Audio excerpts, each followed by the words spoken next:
Hey, how's it going? Jossie here.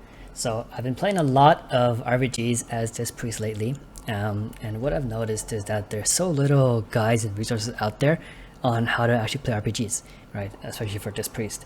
You know, there's information and guides out there on how to PvP and PvE, but they don't really translate over that well into BGs. Just there are small differences here and there, which make a big difference overall. So I've gone out here and I'm gonna be making a guide for this priest RBGs. This priest is extremely common in the meta right now, very powerful. Most high level teams run to this priest, so definitely the best healer right now in RBGs. I also think RBGs is a great way to get rating right now in order to upgrade your conquest pieces. It's a great way to get conquest points and to get honor, and overall it's just a ton of fun, and I would highly recommend you try it out. So currently I'm sitting at around 2300 CR, hopefully planning to push to 2400 soon. This is actually the very first season that I've played RBGs. Before Shadowlands Season 1, I've never played RBGs before. I think that just goes to show even more how powerful these priests right now are in the meta and how viable this is to get rating and conquest.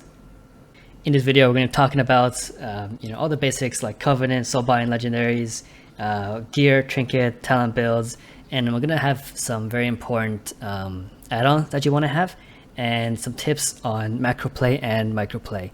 So to start with, Covenant choice, the best choice by far is definitely going to be Event Deer.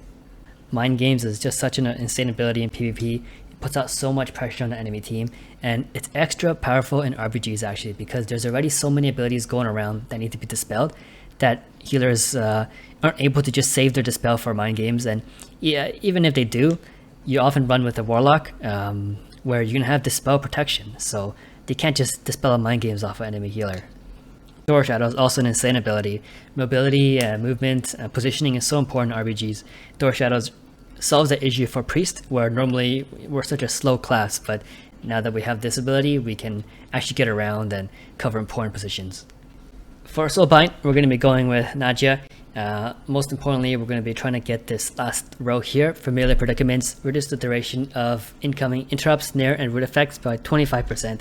25% is quite a lot. In RPG, there's tons of snares and roots, like Root Beam and Corruption Slow, and interrupts as well from 6 DPS coming in.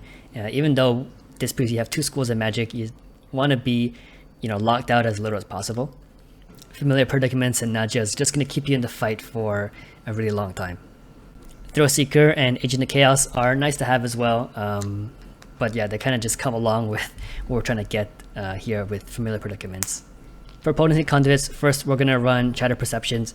Mind Games, once again, is like our main kill pressure ability, and because it can't be dispelled as frequently, it has so much value with the Reflect as well. This Conduit just makes it even better. Second Potency Conduit, we're going to be running Shining Radiance. Because of the Ultimate Radiance PvP talent, we're going to be casting Radiance a lot more frequently than you normally would, and also because you get to pull out and drink in RPGs. So having 50% increase on the healing is going to have a lot of throughput. For our one Finesse Conduit, we're going to run Clear Mind. Dispel Magic, Purify, basically using it on cooldown. Dispel Magic, we had to use it on important abilities like Power Infusion or Combustion, and you're spamming that whenever you don't have healing to do. Massive Spell as well, so having 30% less mana cost on all these abilities is massive in keeping you with full mana and in the fight for a longer time. For our one Endurance Conduit, this one is a bit debatable. I think all 3 Endurance Conduits are pretty like whatever for this priest. Kind of run whichever one you feel more comfortable with. Personally, I like Translucent Image. This one I would say actually gives the most throughput overall. Fade for this priest only has 30-second cooldown, so you're able to prevent a lot of damage with it, with this damage reduction. The only thing is you have to remember to use it. Normally Fade does nothing in PvP, so you wouldn't actually cast it much, but if you're running this Conduit and you remember to use it frequently, then you're going to get a lot of value out of this. For your Legendary, I would recommend you run Cephus' Proclamation. 10% crowd control reduction is very nice to have. Fights are really long in Battlegrounds, and this just provides a lot of value over the long fights.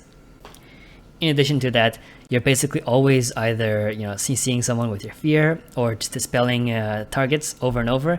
That the stat buff from Cephus is always active off the cooldown. And actually 80 to every secondary stat on 50% uptime is actually a huge buff to your total throughput. For gearing, really easy for PvP, just buy all the conquest and honor pieces. Verse is your most important stat. As a healer, you're going to be targeted a lot, so having as much verse as you can is going to keep you alive. Second to that, we want haste. Haste overall just, of course, lets us get on more atonements faster, just increase the throughput of our heals, purge the wicked, and just lets us, catch people who might be dying with a really quick shadow event or something like that. Just overall really nice stat to have. After that, crit and master are both whatever. Because of the way PvP gear works, you kind of just you can basically get verse haste on every single piece. So that's what you're trying to get. If you can't get verse haste, crit I would say is a little bit better than mastery, just because mastery has no damage increase for you, whereas crit increases both. For your trinkets, I would say it's 100% mandatory to run Gladiator and Medallion. Don't run Relentless, or definitely don't run Adaptation.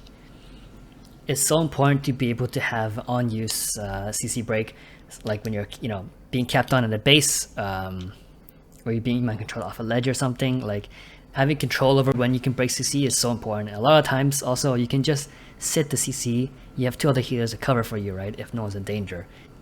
And you already have Cephas to help reduce the duration of that one. For your second trinket, it's a lot more flexible.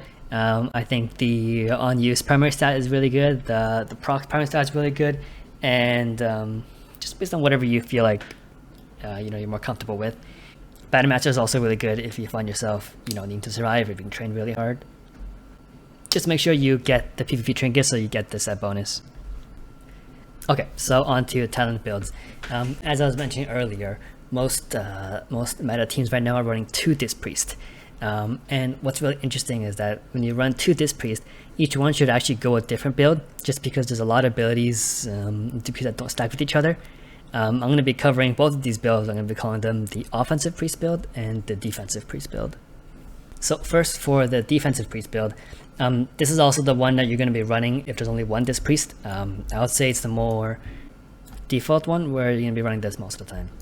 So on our first row, we're going to run Twist of Fate. Twist of Fate is just by far the best talent here.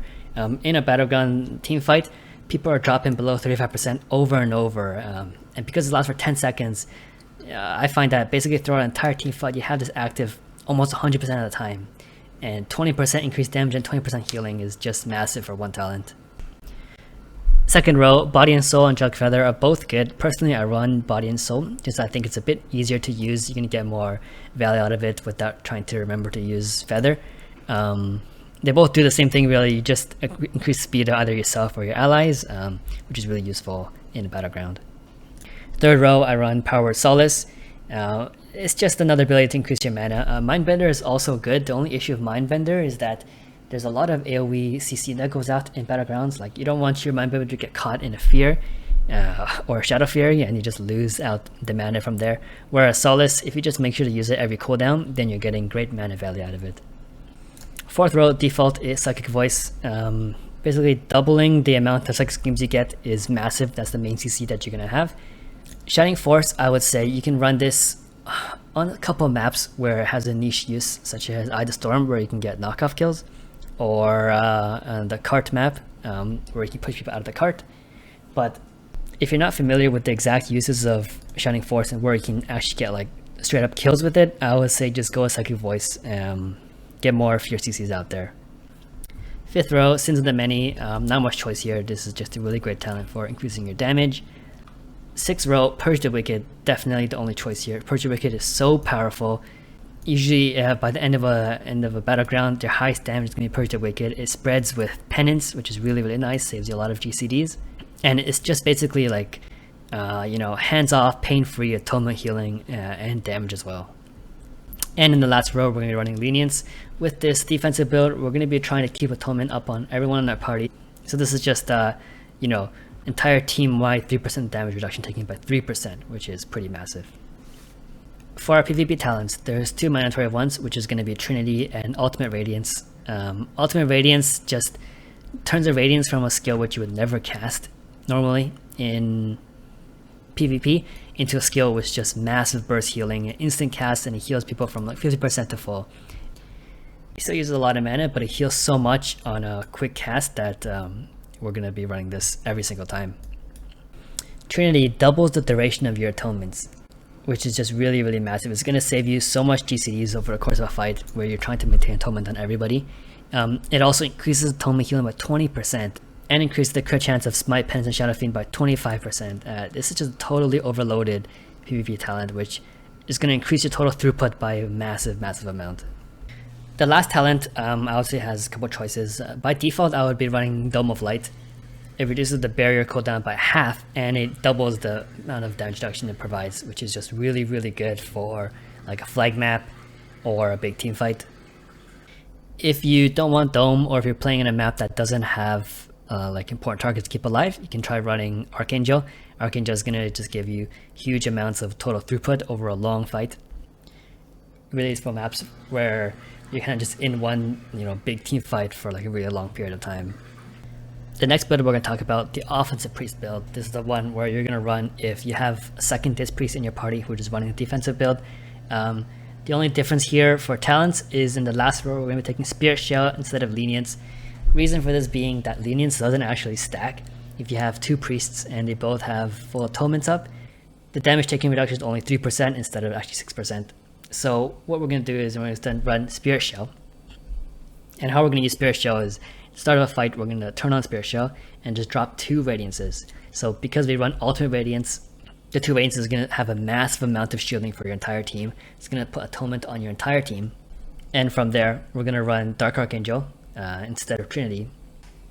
Pop Dark Archangel at the start, so you're just going to have a massive boost for your team fight where everyone has like 50% increased life because of their big shield they have in the Spirit Shell, and 15% increased damage, and you as Disc Priest are just able to basically single-handedly swing the team fight in your favor.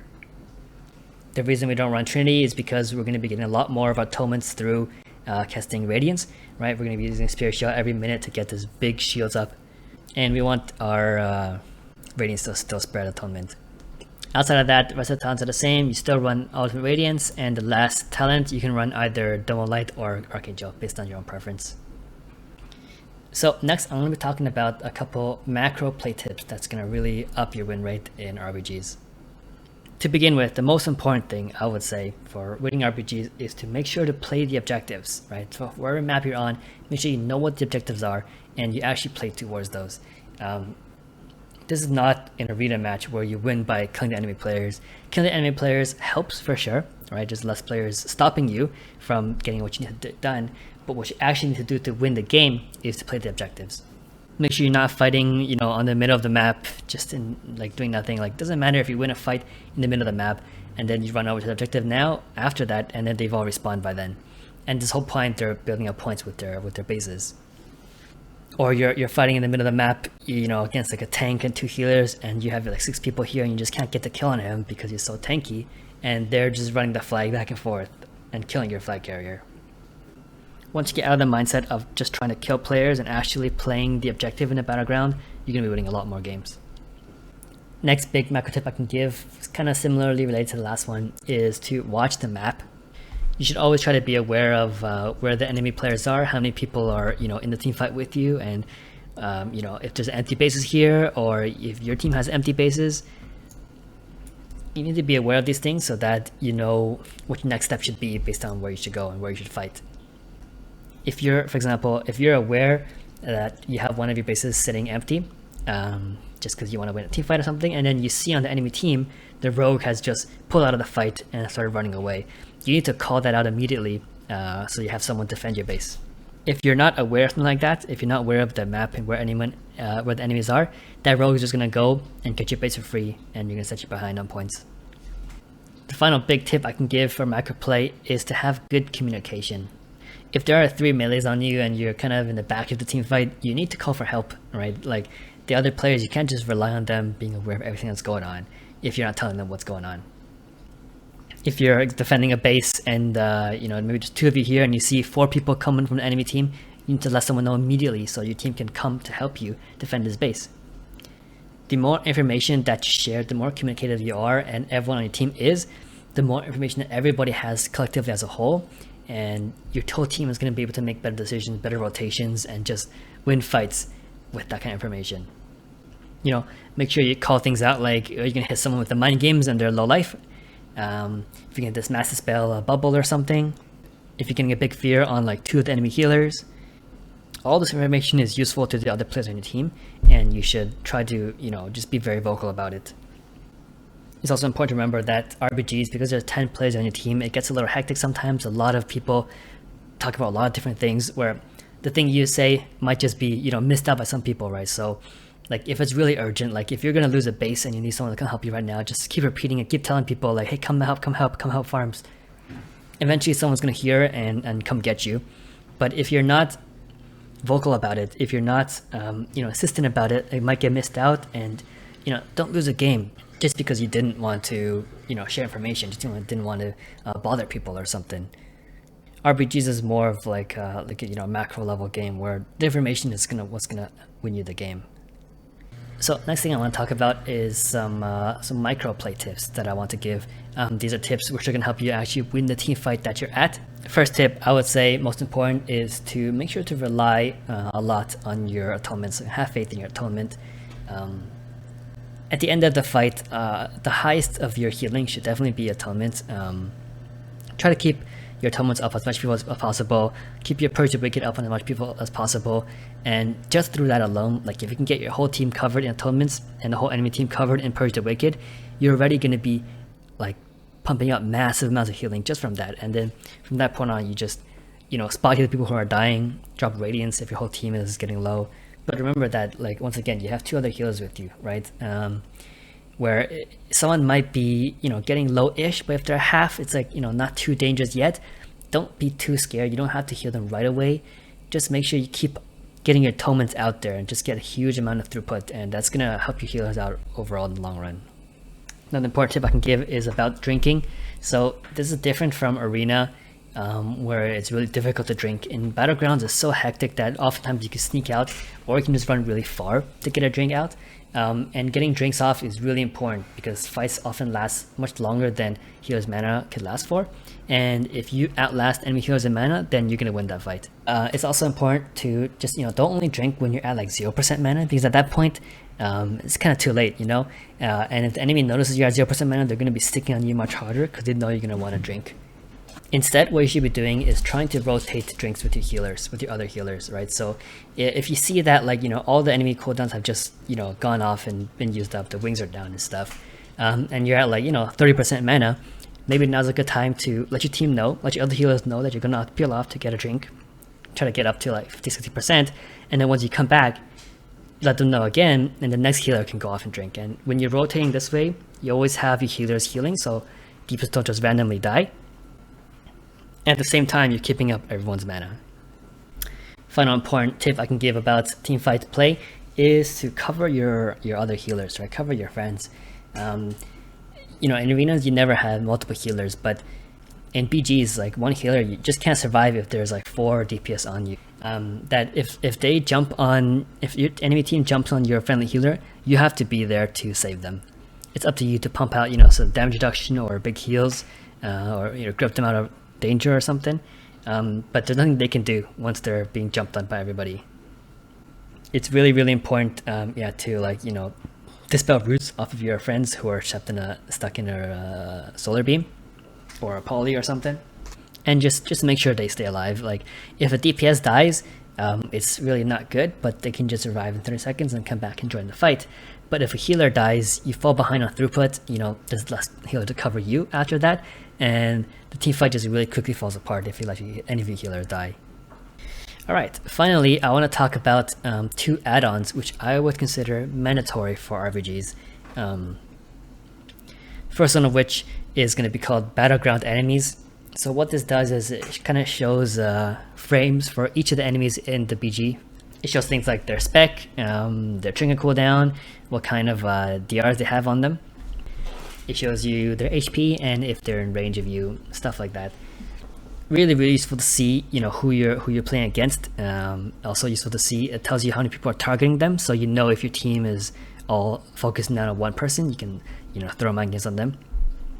What it also lets you do is it lets you click on these frames to target the enemy from anywhere, right? So if you see that there's like, a shaman that's not in this team fight, you can click on them and kind of scroll around to see where they are on the map. You can see if they're heading towards one of your other bases or if they're setting their own base.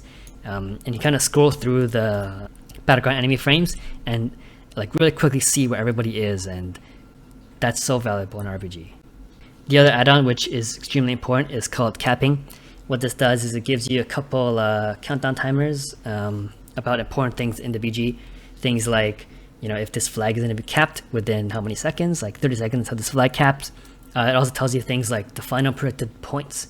For example, in Arathi Basin, if you have 3 flags and the enemy has 2, but you're behind some points, it's going to let you know if you're actually going to win or not at the end. It's actually really, really important to know, because on a map, for example, like Battle for Gilneas, it's actually really hard to know who's going to win. Like, you can be really far behind with 2 bases and you're still going to win. Like, the 2 bases give you so much points in Gilneas. And it basically lets you make the decision of, should we try to turtle these bases, or do we have to push another one to try to get more points in? It also tells you, for example, how long until the game ends. Like, if there's only 60 seconds left that you have to spin for, you can just, try to blow through your mana and just use everything you can to survive and push through. Whereas if there's still like 4 minutes, then you know that maybe you just lose this fight, you can die and you still come back and make a better push with your team. And that's all I got for you in this video. Hopefully you learned a lot, hopefully you enjoyed it. I hope this brings more people into RPGs, because I think it's actually such a fun format. And this priest is so powerful right now that like it's a very valid way to climb rating and to just build up your conquest points. I'm working on another video now which is going to go over specific strats and how to play disc on each of the maps. So, look forward to that. Like, subscribe, and comment below if you enjoyed it. Hopefully you go out there and crush some RPGs as well. Thanks for watching. See you next time.